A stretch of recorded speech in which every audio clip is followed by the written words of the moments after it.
Alright. FYI lang ano, mga sir ma'am, dun sa mga magre-renew ng kanilang mga ORCR, mapamotor man o four wheel ano.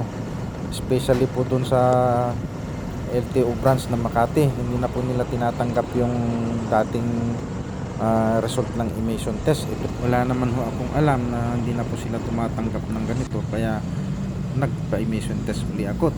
Ito na yung bago, oh. Motor Vehicle Inspection System Report. Ito na po yun, oh. Pag sinearch nyo ho sa Google, i-type nyo lang ho yung PMVIC, Private Motor Vehicle Inspection Center. Yun po ang ibig sabihin.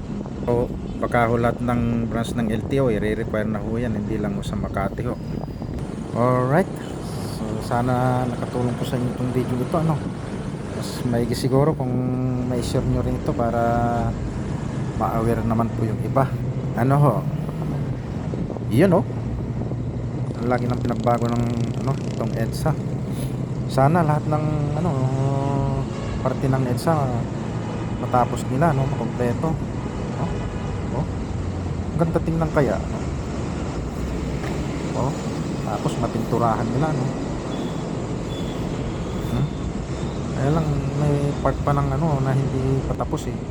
Sana kumpletuhin na ito para maganda-ganda tingnan oh. May patsi-patsi pa eh. Oh. Tapos malagyan nila ng directional lane ano. Tapos yung ilaw ba yun, yung sa gabi tawag nun, yung solarize. Basta yun, basta nakikita natin sa mga kalsada na may guide na ilaw. Mas maganda tingnan oh. Ano mo? Oh. Hindi pa tapos yung iba eh.